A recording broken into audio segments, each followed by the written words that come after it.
qualquer coisa na sua pergunta você completa. Pergunta do chat. Mim, né? Pergunta do chat pro Kim. Vamos lá, ó, Kim. Ele falou que vocês pegaram o Leb com o Lindenberg na pergunta, hein?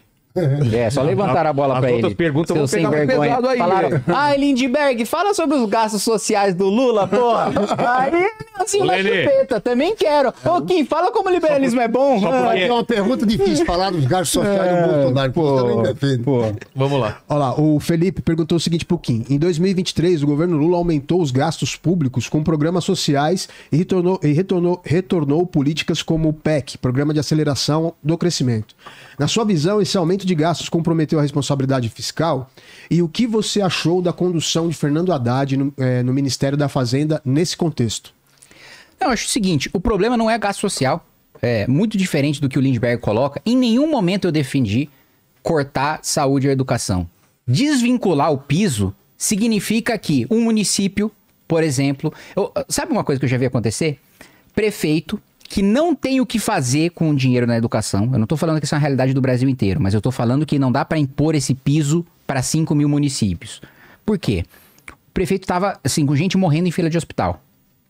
Só que na educação, ele não tinha onde gastar. E aí o que ele fazia? Sobrava? Sobrava. Só que ele precisava gastar, senão ele comete crime de responsabilidade, porque é uma obrigação imposta pela Constituição. O que ele fazia? Ele trocava os computadores de todas as escolas todos os anos para gastar aquele dinheiro. O que eu defendo é que você tenha flexibilidade no orçamento, dentro de saúde, de educação, de segurança, de meio ambiente, de política social, para o governante eleito fazer a melhor administração daquele dinheiro possível. É isso. E é o que acontece no mundo desenvolvido, é o que eu disse, Lindenberg. Esse é o modelo dos países desenvolvidos e todos eles, sem exceção, têm a saúde, educação, segurança, infraestrutura e meio ambiente melhores. Quer dizer, meio ambiente não, porque os países europeus não são muito exemplo não. Mas saúde, educação e segurança, eles têm os melhores do que as nossas. E eles não têm essa vinculação. É loucura você vincular uma porcentagem da receita e comprometer essa receita sem você saber, eu preciso gastar nisso? Isso é prioridade? Ótimo. O gasto que eu fiz funcionou? Vamos avaliar a qualidade desse gasto? Não existe essa avaliação. O que eu sou contra é como eu acabei de colocar. 200 bilhões de reais em aumento de conta de luz, que PT e PL votaram para aumentar, e isso acho que o Lindenberg não nega. 92% da bancada do PT votou para aumentar a conta de luz em 200 bilhões de reais para favorecer bilionário. Para favorecer bilionário, construtor de termoelétrica. Energia suja, financiada com o nosso dinheiro para aumentar a conta de luz, que o PT e 92% da bancada votou para aumentar essa conta de luz. Ele fala sobre os mais pobres como se a vida deles estivesse maravilhosa agora. A gente está vivendo uma inflação de 7% nos alimentos, né? O Lula apresentou um veto para obrigar pessoas com doença sem cura. Então imagina, Vilela, que você tem uma doença que não tem cura. E aí você teria direito a receber o BPC, que é o benefício de prestação continuada. Você apresenta, né, o diagnóstico e recebe aquele benefício. O Lula queria que você ficasse apresentando aquele diagnóstico várias vezes, mas é uma doença que não tem cura. Então não vai mudar o seu diagnóstico, você não vai ser curado. E o Lula apresentou um veto para que essa pessoa tenha que ficar, que tem uma doença crônica sem cura, ela seja obrigada, para manter o seu benefício, a ficar apresentando um novo diagnóstico dando uma doença que não tem cura. Outro decreto do Lula, aliás, que saiu semana passada. Ele soltou o decreto para incluir o Bolsa Família no cálculo de renda de idoso e de pessoa com deficiência para receber o BPC. Então o cara é pobre, miserável, recebe o Bolsa Família, só que para ele receber o BPC sendo idoso ou pessoa com deficiência, a renda da família dele tem que ser 1/4 do salário mínimo per capita, no máximo. E aí o Lula incluiu o Bolsa Família nesse cálculo, Lindenberg. Isso é cortado social. Você colocar o Bolsa Família no cálculo da renda da família para receber BPC... Como que matar idoso e portador de deficiência de fome é você beneficiar o social? Foi isso, o decreto do Lula saiu semana passada.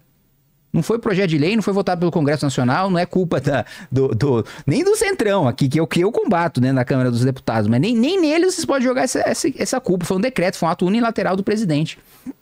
Então, a minha avaliação é o seguinte: o modelo de arcabouço fiscal é um fracasso, e é um fracasso porque ele obriga... O próprio governo se obrigou a gastar mesmo em um momento de crise. Se o PIB amanhã, Lindenberg, cair 10%, o governo é obrigado a aumentar gasto em R$0,6, que foi o modelo de arcabouço que vocês aprovaram do Haddad. Ou seja, a gente estiver na pior crise possível, a gente é obrigado a gastar mais. E aí o que acontece? Esse modelo, aprovado pelo PT, pelo Haddad, do arcabouço, em 2027 vai fazer com que 100% do orçamento seja obrigatório. Ou seja, tem R$0, não tem nem 1 centavo para a política ambiental, que não é obrigatório pela Constituição.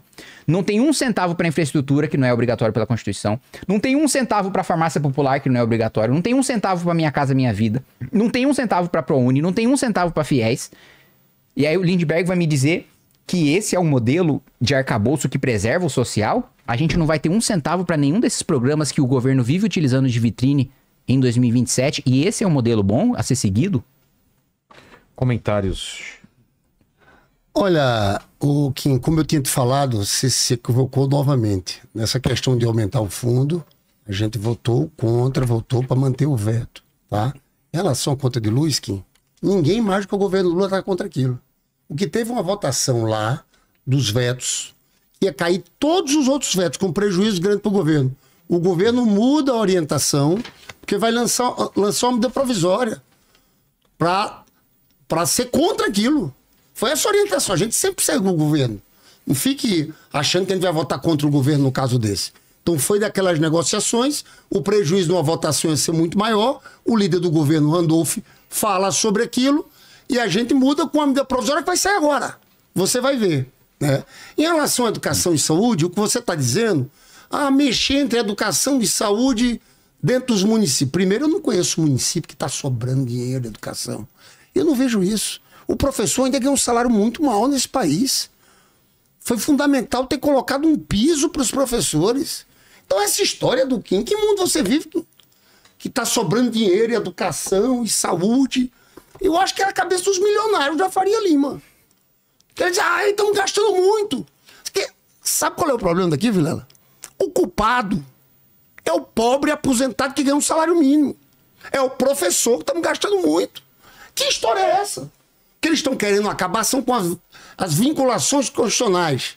Não é só transferir de um para o outro.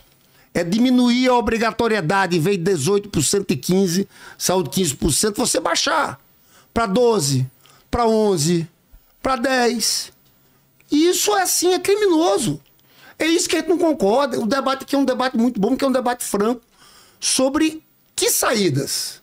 No fundo, o grande projeto dele é aposentadoria, salário mínimo, saúde e educação.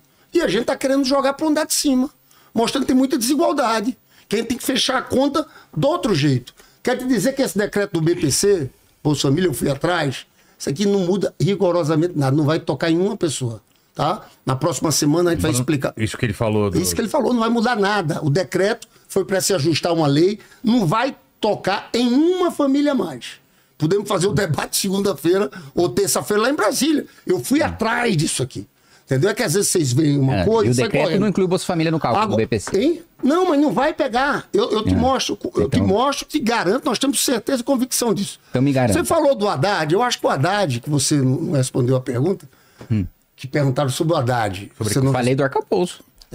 Eu acho que o Haddad está sendo um ministro, nesse momento, que está jogando um grande papel. Essa questão da desigualdade, gente, ele fala com muita convicção. Porque a gente sabe que isso é insustentável no país, entende?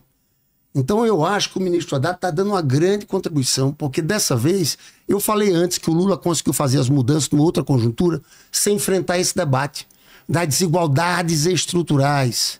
Esse é um tema, nós temos uma chance no país de pautar para fazer uma mudança estrutural. Não é implantar o socialismo, não é tomar o poder das elites, não.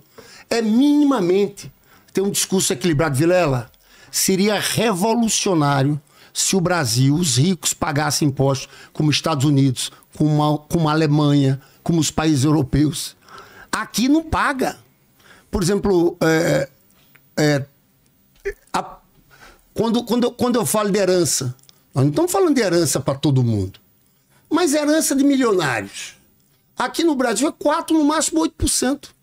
Sabe quanto é? Nos Estados Unidos, 40%. Na Alemanha, 60%.